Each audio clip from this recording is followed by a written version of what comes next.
Bonjour et bienvenue sur cette capsule consacrée à la stratégie de synthèse et la sélectivité en chimie organique. Lorsqu'on fait une synthèse, lorsqu'on veut synthétiser un produit, le but, ça va être d'obtenir le plus de produits possible et donc d'obtenir le meilleur rendement possible.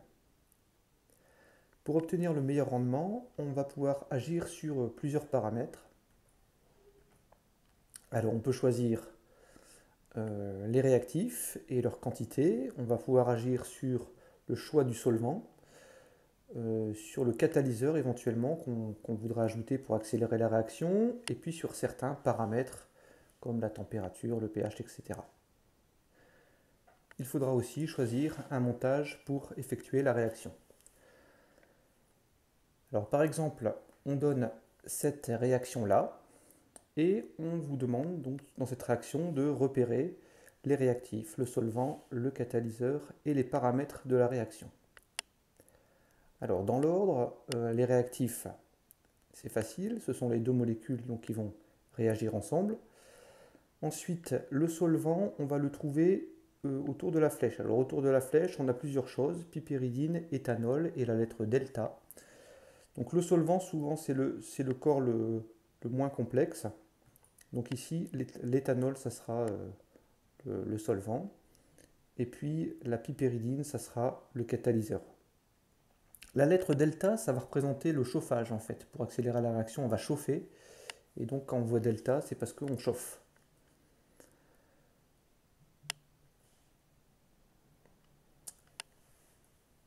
Alors souvent on va devoir chauffer puisque la température est un facteur cinétique et on va pour cela utiliser ce qu'on appelle un montage à reflux.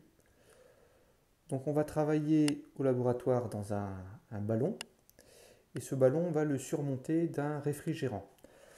Comme on travaille souvent avec un solvant, si on ne mettait pas de réfrigérant, notre solvant en chauffant va s'évaporer et puis tout le solvant partirait, donc il n'y en aurait plus. Donc pour pouvoir garder le solvant pendant toute la synthèse, pendant toute la durée de la réaction, ça peut durer une demi-heure, une heure, pour éviter que ça s'évapore, on met un réfrigérant, ce qui permet euh, aux vapeurs qui vont monter donc de se recondenser au contact du réfrigérant froid.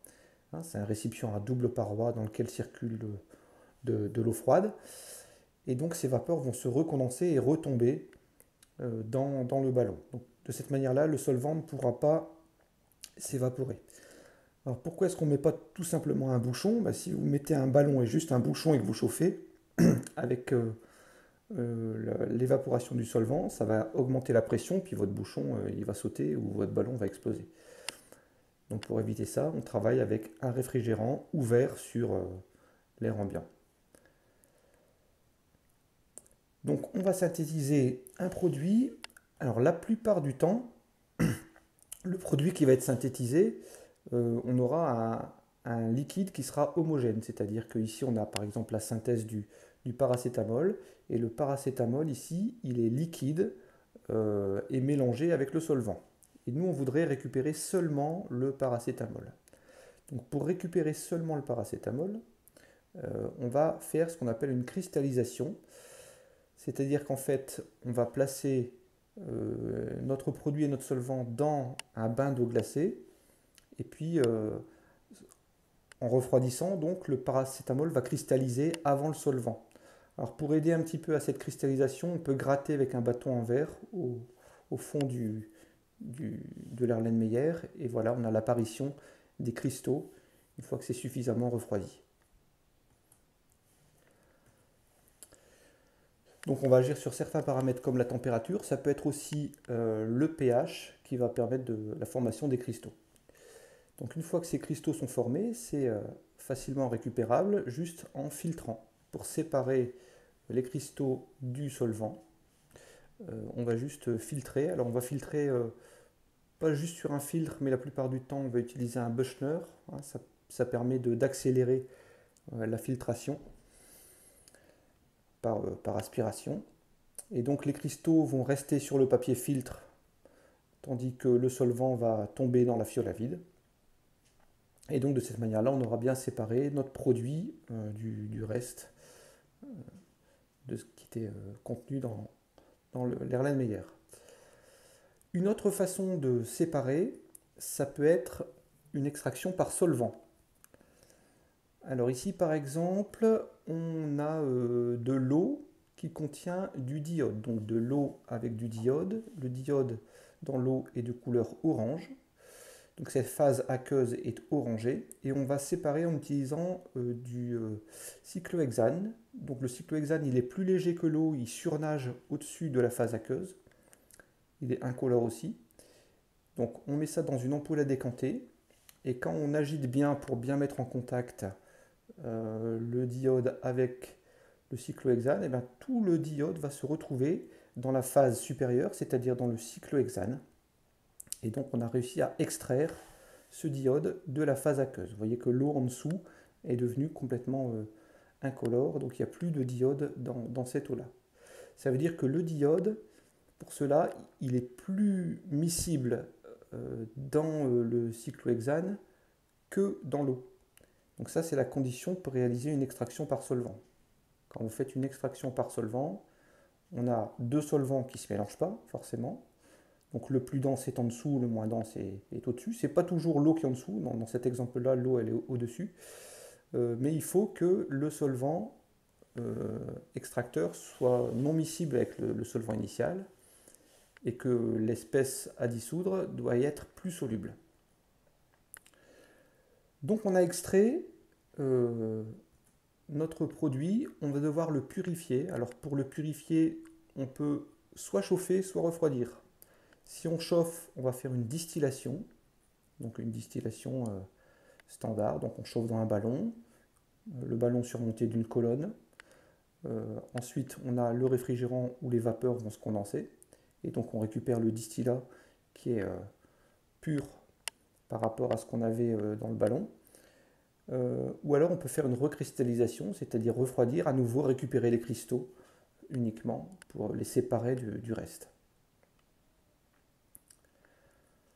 Ensuite, il va falloir analyser ce qu'on a fabriqué, donc c'est du contrôle qualité.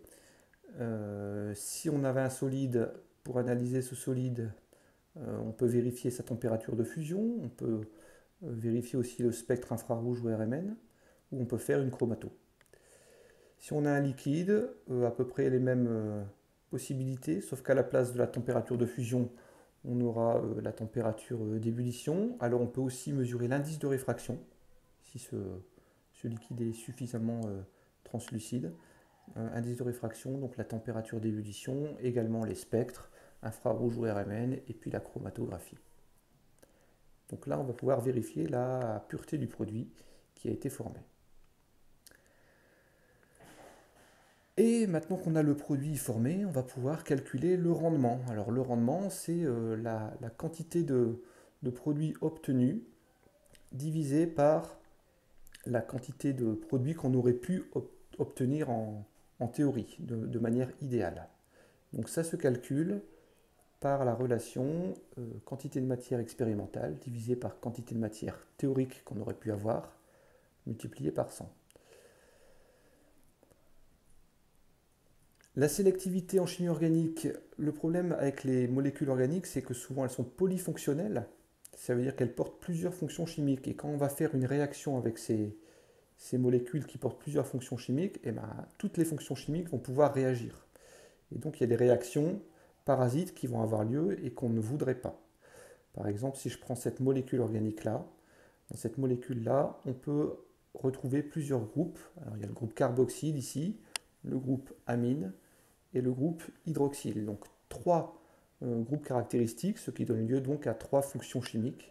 Donc la fonction acide en jaune, la fonction amine en bleu et la fonction alcool en rose. Donc si on fait une réaction avec cette molécule-là, les trois groupes caractéristiques pourraient éventuellement réagir. Donc pour former le produit qu'on cherche à obtenir, on va devoir orienter la réaction chimique, orientée sur le groupe qu'on souhaite. Deux possibilités pour orienter la réaction.